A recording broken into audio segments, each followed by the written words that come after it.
Saludos, amados hermanos. Damos gracias a nuestro buen Dios por este tiempo en que podemos estudiar juntos la bendita palabra de Dios.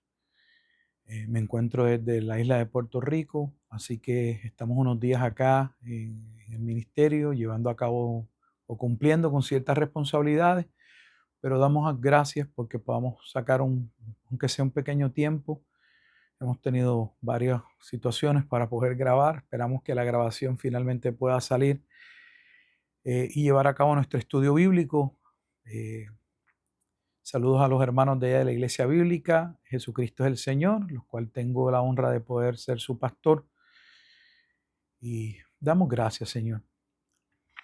Hemos estado estudiando nosotros los jueves el libro de los Salmos. Ya entramos al quinto libro entre los Salmos. Los Salmos son 150 salmos, pero están divididos en 5 libros. Y estamos actualmente en el quinto libro y estamos en el Salmo número 108. Salmo número 108, que sería el segundo salmo dentro de ese quinto libro de los Salmos.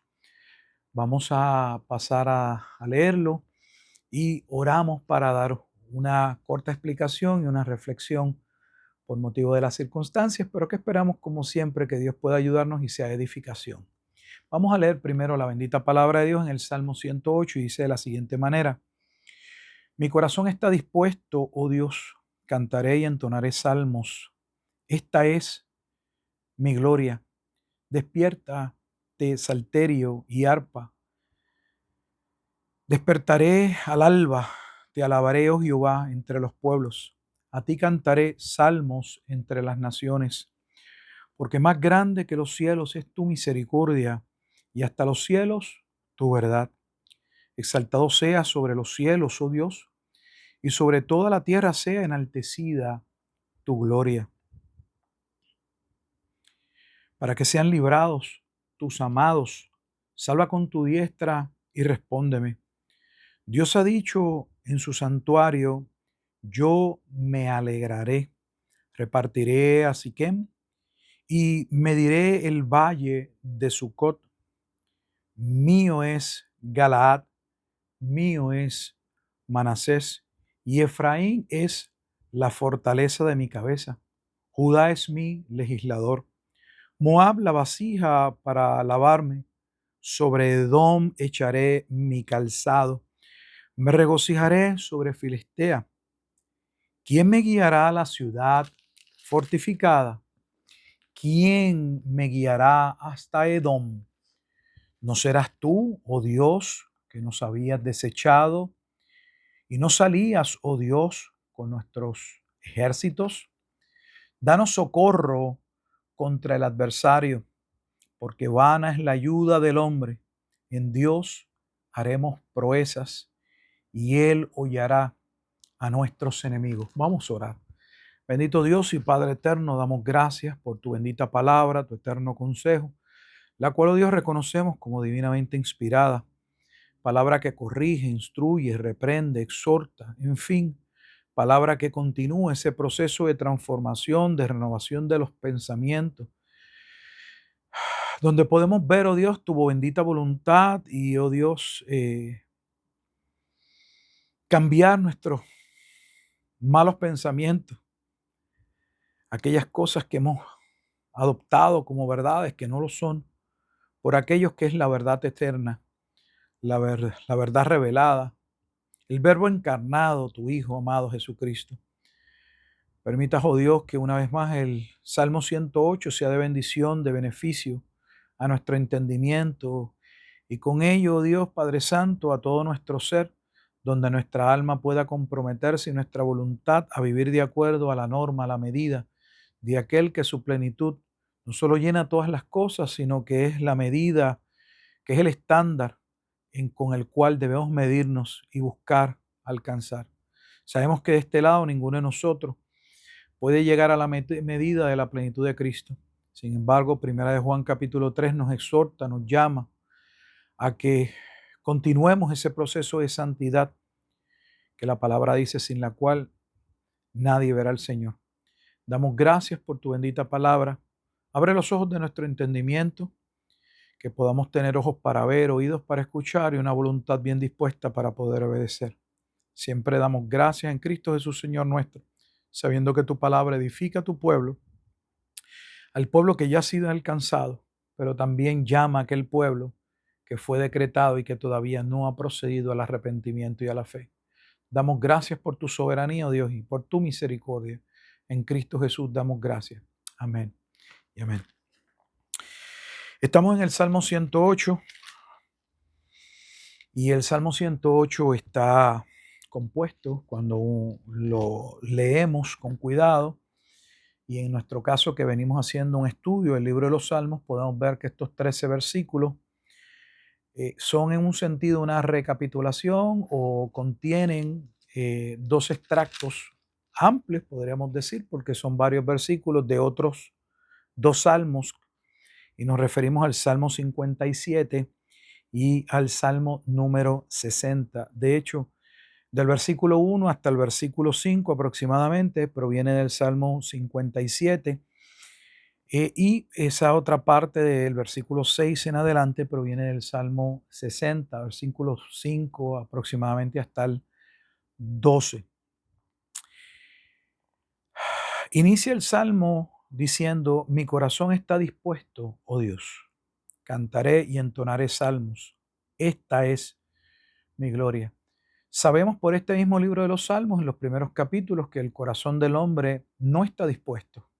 No está dispuesto en su corazón natural, en ese corazón de piedra, por causa de ese primer pecado, para poder honrar y bendecir a Dios.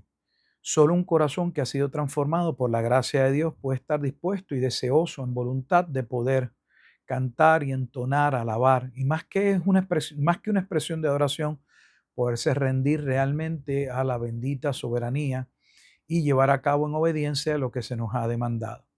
Así que claramente se está hablando desde una perspectiva, desde un hombre o una mujer que han conocido a Dios.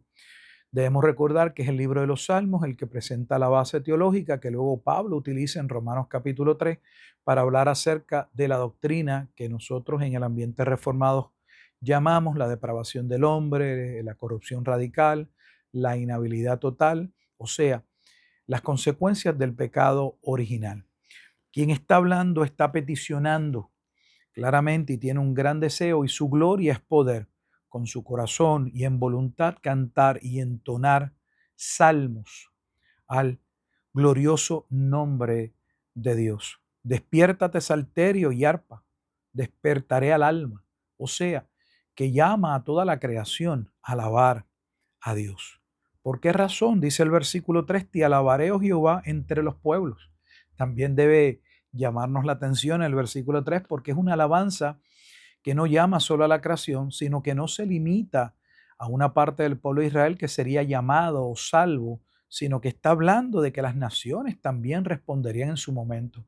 No está hablando de que todos los gentiles responderían y serían salvos, así como todo Israel no lo sería. Pero claramente y el salmista 1000 años antes está eh, profetizando lo que ya había señalado Moisés, cuando en Génesis capítulo 12, versículos 3 y 7, tal como es interpretado tanto en Gálatas capítulo 3 como en Romanos capítulo 4, que en aquella simiente, Gálatas 3:16, que es Cristo, serían salvas muchas familias de la tierra o naciones, y esas naciones representan a los gentiles que serían llamados a salvación. A ti cantaré salmos, dice, entre las naciones. ¿Y cuál es la razón de la adoración? Ya lo hemos visto en el salmo anterior y en los salmos también que hemos ya estudiado, pero específicamente en este anterior debemos dar gracia a aquellos que hemos sido salvos por la misericordia de Dios, por esa pura gracia inmerecida. Somos llamados ¿a qué? A recordar la misericordia, en otras palabras, que se nos ha dado un pago que no merecemos. Dios ha tenido un acto de favor con aquellos que no merecían su favor, y eso representa ese pueblo, esa esposa, esa iglesia, esos llamados a salvación, porque han conocido tu verdad y hasta los cielos tu verdad. Es una verdad que no solamente es conocida por nosotros, es proclamada lamentablemente según Romanos capítulo 1, versículo 18 en adelante. Es una verdad que el hombre en su estado natural reprime, suprime. ¿Por qué? porque en su estado natural, nuevamente, en su estado corrupto, en su estado caído por causa de la depravación, ese hombre no puede adorar a Dios, se puede adorar a sí mismo, puede adorar a otro hombre, puede poner su confianza en algo que él haga, que él pueda controlar, que se sujete a lo que él quiere.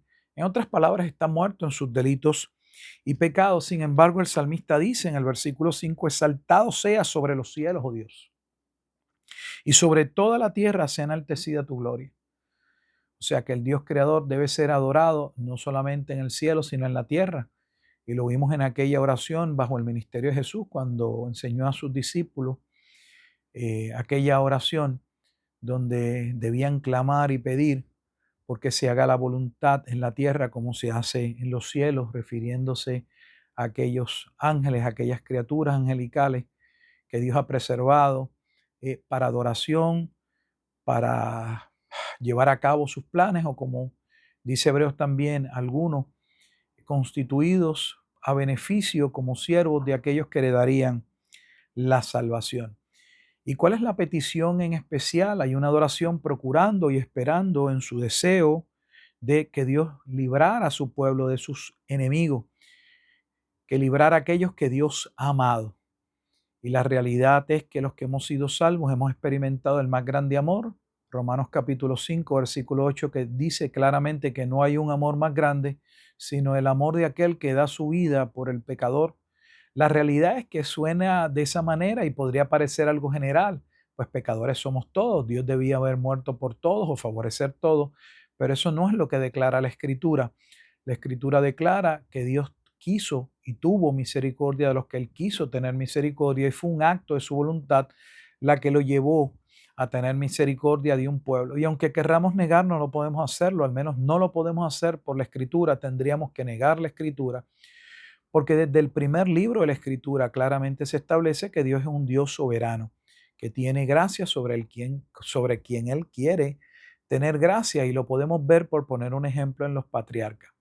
Claramente Dios llama a Abraham, no lo llama porque es un hombre bueno, lo trae de Ur de los Caldeos, y el propio Josué, en Josué capítulo 24, reconoce que sus padres, hablando de Abraham, eran politeístas, adoraban a otros dioses, venían de la Babilonia antigua. Luego, cuando le nace ese primer hijo, que no era el hijo conforme a la promesa que iba a recibir Abraham, Abraham procura que Dios bendiga a Ismael, y Dios le dice: no voy a bendecir a Ismael, la promesa se va a ir sobre Isaac, a pesar de que Ismael era el primogénito en cuanto a que era el primer hijo. Pero luego viene Isaac, Isaac tiene dos hijos, y de antemano se le dice: el mayor servirá al menor. Así que Saúl serviría a Jacob. Nuevamente Dios soberanamente determinando, estableciendo sobre quién iría ese pacto de la gracia, a quienes alcanzaría.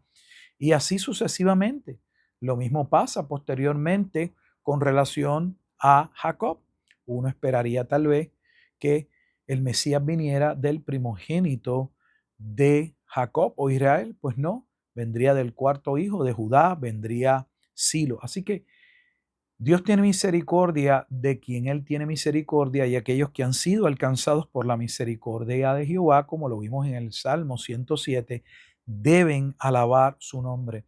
Cuando hablamos de adoración, no es meramente un cántico, no estamos hablando de una posición, estamos hablando de una palabra cuyo término implica sumisión, implica obediencia, implica rendirse, implica un acto no solo de homenaje, de grandeza ante aquel que reconocemos como el soberano, el grande, sino también un deseo y un compromiso, un entendimiento de que a ese que adoramos también debemos servir. Hay una gran desconexión en el cristianismo cuando solo presentamos un acto de adoración que es carente, ausente, está distante de una obediencia. La vida cristiana es más que la aceptación de unas creencias, es realmente una transformación de vida que nos lleva de ese estado de muerte donde vivíamos conforme a nuestros criterios, nuestros falsos pensamientos, nuestras suposiciones, teorías, entre otras cosas, para ahora poder vivir de acuerdo a lo establecido por Dios, de acuerdo a la ley del Creador. Entonces de eso trata. Dios nos ha amado y el que adora, adora sabiendo de antemano que Dios ha de cuidar y ha de proteger a sus hijos. Por lo tanto, en vez de estar quejándonos todo el tiempo, el salmista en este momento dado recuerda que aún en medio de la crisis, aún en medio de la incertidumbre, el pueblo de Dios debe alabar a Dios, debe adorar a Dios. Eh, no hay que esperar ver el milagro como nosotros en ocasiones lo entendemos para reconocer que Dios está obrando. Dios siempre está obrando, aunque nosotros no lo entendamos. De hecho, la mayor parte de las veces no lo vamos a entender. A veces no vemos propósito al momento y nos quejamos, pero la realidad es que Dios siempre está obrando, obra para que todo sea y redunde para su gloria, pero esa gloria a la vez redunda o beneficia a aquellos que Él ha amado. Por eso Romanos capítulo 8, versículo 28 dice que en todas las cosas, no en algunas cosas, esos eventos, aún aquellos que quisiéramos no haber pasado, obran o son encausados para el bien de aquellos que son amados o han sido amados por Dios. La petición es para que sean librados tus amados, dice el versículo 6. Salva con tu diestra y respóndeme. La expresión tu diestra es que contemos con tu favor, con tu gracia. Contar con la diestra de Dios en este caso es contar con el favor, con la bendición, con la protección de ese Dios todopoderoso. Y la razón es que Dios ha dicho, Dios ha declarado en su santuario. O sea, el salmista se goza no por lo que ve, sino por lo que Dios ha dicho. Y esto es maravilloso. Nosotros en ocasiones no podemos ser agradecidos porque no entendemos, porque creemos que debemos ver algo, pero no tenemos que ver lo que está delante. Podemos observar lo que Dios ha dicho, porque lo que Dios ha dicho, aunque no lo entendamos, es lo que no hemos visto. En otras palabras, lo que está en la Escritura es lo que será. Si podemos ir a la Escritura y ver las promesas y ver la palabra de Dios de antemano, ya sabemos qué es lo que va a suceder. No importa si al momento vemos las cosas contrarias, la realidad es que Dios ya ha vencido en Cristo. Eso es algo que el diablo, no hay circunstancia, no hay imperio, no hay nación, no hay nadie que pueda cambiar lo que Dios soberanamente ha establecido. Si podemos ir a la Escritura, si podemos contemplar lo que Dios ha dicho desde su santuario, y ese santuario es más que un lugar, el santuario es en el Antiguo Testamento es el lugar donde el pueblo hallaba redención, era una redención temporal que tipificaba, que anunciaba, era tipo del antitipo, y ese verdadero santuario de salvación no es otro sino Jesucristo. ¿Y qué garantizaba? Que habría salvación sobre muchos pueblos, pero también aquellos enemigos serían claramente enjuiciados. Lamentablemente, en este salmo vemos algo que pues, es parte del diario de los hombres. No es bueno lo que vamos a mencionar, somos torpes, somos necios cuando actuamos de esta manera, porque él mismo se va a preguntar en el versículo 10, ¿quién me guiará a la ciudad fortificada? ¿Quién me guiará hasta Edom? ¿No serás tú, oh Dios, que nos habías desechado y no salías, oh Dios, con nuestros ejércitos? En otras palabras, el salmista está reconociendo que el hecho de ser amados por Dios no significa que podían contar con el favor de Dios en desobediencia. En otras palabras, que si usted espera la bendición de Dios, esa bendición no va a llegar meramente porque usted le rinda un culto temporal, ficticio, vago, hueco, con unas expresiones de un momento desasociado de obediencia o de arrepentimiento en el caso de que hayamos desobedecido. El propio salmista reconoce que en otros momentos habían salido y habían sido derrotados. ¿Por qué? Porque no habían contado con la diestra, con el favor de Dios. No se trata de ejércitos, no se trata de nuestra fuerza. Dios ya lo había dicho, como en el libro del profeta Zacarías, cuando se está hablando a aquellos que habían salido a reconstruir el segundo templo. No se trata, no es con fuerza, no es con espada o jabalina, es con tu espíritu. Necesitamos la gracia de Dios. Es contradictorio lo que está diciendo el salmista, no en términos de lo que está escrito, sino lamentablemente de cómo nosotros somos. ¿Por qué? Porque quien puede ayudarnos, favorecernos, es precisamente aquel que nosotros abandonamos, aquel del cual nosotros, lamentablemente, en nuestro pecado, en nuestra arrogancia, nos alejamos. Entonces queremos el bien de Dios, pero no lo podemos obtener en desobediencia, en lejanía. El salmista le está pidiendo al Señor que actúe no conforme meramente a lo que él cree o entiende. Recuerda lo que Dios ha dicho en el pasado.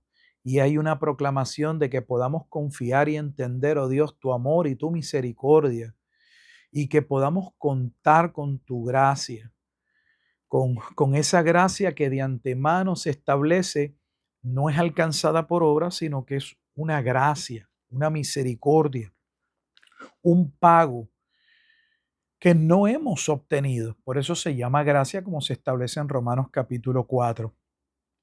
En el versículo 12 dice, danos socorro contra el adversario. Podemos pensar en ocasiones, y este es otro error que cometemos, que nuestros adversarios mayores están fuera. Que se trata, no sé, de alguna situación familiar, que se trata del adversario de alguna nación, de algún oponente. La realidad, con todo respeto, y si evaluamos nuestras vidas, y de hecho es lo que testifica la Escritura, que el mayor adversario que tiene cualquier hombre o cualquier pueblo es el propio pueblo o es el propio hombre. Es nuestro corazón, es nuestra mala actitud, es nuestra desobediencia, es nuestra incredulidad. El verdadero problema del pueblo no eran aquellas naciones que debían conquistar. Dios le había dicho de antemano que de la misma forma en que los había sacado de Egipto, los había guiado, los había protegido, los había hecho provisión, Él actuaría de esa misma manera. Dios de antemano sabe y les declara que conocía que aquellas naciones eran aterradoras, que tenían ciudades fortificadas, que ellos mismos se verían como fueron algunos de los espías, o al menos 10 de los espías se vieron como langostas, muy pequeños, al lado de aquellos gigantes. Pero no se trata de vencer en nuestra fuerza, se trata de aprender a confiar en Dios. Pero el primer adversario al que nos debemos enfrentar es a nuestro propio pecado, es nuestro propio orgullo, es nuestra arrogancia, es ese deseo desmedido, irracional de creer que podemos manejar nuestro propio barco, de que las cosas irían mejores si nosotros dirigiéramos nuestras vidas, fuéramos supuestas libres. La realidad es que no hay libertad en desobediencia. Realmente hay libertad en sujeción. Así que, aunque en el contexto es claro que tienen unos adversarios y que son externos, lo que estamos diciendo es que aunque eso es así, observen que habían sido vencidos en el pasado por adversarios externos, pero la verdadera situación de la derrota no era que el pueblo fuese más grande, era que no habían contado con la diestra de Dios. ¿Por qué no habían contado con la diestra o con el favor de Dios?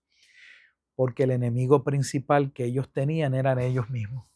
Debemos orar y clamar a Dios porque Dios nos libre de nuestro pecado, de presumir o entender que sabemos más que Dios, de querer usar aún las oraciones para darle instrucciones a Dios, para dejarle saber qué es lo que es mejor para nosotros, para que Él actúe de acuerdo a lo que nosotros le pedimos.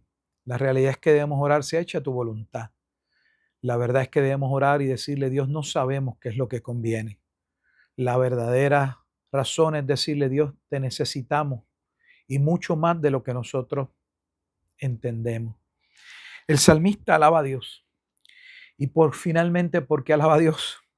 Alaba a Dios porque sabe que aquellos que son amados cuentan con una asistencia, con un favor, que aunque es cierto que ya en la vida cristiana tenemos y debemos asumir responsabilidad, paradójicamente, nuestra vida no descansa en nuestro mero compromiso, nuestra entrega. Si así fuera, amados hermanos, estaríamos siempre o en muchos eventos sufriendo la debacle, la derrota. Qué bueno que el que comenzó en nosotros la buena obra la perfeccionará. Por lo tanto, el salmista dice, danos socorro contra el adversario, porque vana es la ayuda del hombre. Vana es la ayuda del hombre. A quien realmente necesitamos, a quien usted necesita, a quien yo necesito en mi vida constantemente, es a Dios. Sin embargo, una vez más, este salmo nos muestra que es triste que quien más necesitamos y que de quien único dependemos a la postre, que es de Dios, es contra quien pecamos y nos alejamos. Somos necios cuando lo hacemos. Así que solo en Dios podemos hacer proezas. En Dios haremos proezas y Él hollará a nuestros enemigos. ¿Quién sería el que hollaría a nuestros enemigos? ¿Quién es nuestra asistencia entonces y nuestro socorro? Aquel que fue declarado inmediatamente en nuestro primer pecado en la humanidad. En Génesis capítulo 3, versículo 15, ante la desobediencia de Adán y Eva, se anuncia que habría un segundo hombre o vendría un hombre. El Nuevo Testamento le llama un segundo Adán, tanto en Romanos 5 como en 1 Corintios 15, que le aplastaría la cabeza a la serpiente, a ese adversario que tentó a nuestros primeros padres y que continúa buscando de alguna manera que perdamos de perspectiva el amor de Dios, que nos desorientemos, que pongamos la confianza en nuestras capacidades o dones que hemos recibido, cuando ni tan siquiera lo hemos recibido para nosotros, sino para la gloria de Dios. Amado, es posible estar haciendo cosas buenas y sin embargo estar fuera de la voluntad de Dios. Buenas para nosotros solo en el sentido de que no se constituyen actos en nuestra mente, en nuestro entendimiento pecaminoso, pero todo aquello que hacemos que no es hecho con el propósito de que Dios sea glorificado, aún puede ser constituido como en algo que nos afecta, que es pecaminoso. Todo lo que no proviene de fe, dice la Escritura, es pecado. Así que aquel que vendría a aplastarle la cabeza a la serpiente no es otro sino Jesucristo.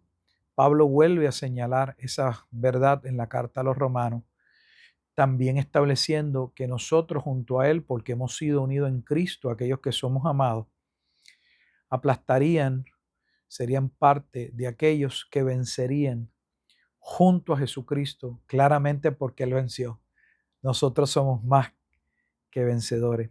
Amado, yo no sé cuál será el adversario o la situación que estés enfrentando, una enfermedad, una crisis, una tentación, un pecado específico, un problema familiar, una mala relación en este momento conyugal. Cualquiera sea la situación que tengamos en nuestra vida, recordemos que Dios ya ha hablado desde su santuario y que aquella palabra profética que ya nos fue concedida en la Escritura es la que debe dirigir nuestras vidas. No necesitamos comprender el futuro y saber cada detalle de nuestra vida. Abraham no tenía un mapa con todos los detalles de qué se iba a encontrar y en cada paso, cuándo iba a doblar a la derecha o a la izquierda, dónde debía acampar o cuándo debía proceder. Su encomienda era poner toda su fe y su confianza en aquel que le había dicho: sal de tu tierra y de tu parentela hacia una tierra que yo te mostraré. Nosotros tenemos ese mismo llamado porque la verdadera tierra, dice el Nuevo Testamento, a la que seríamos conducidos, era un tipo del antitipo y no era Canaán. Ese lugar de reposo es Cristo.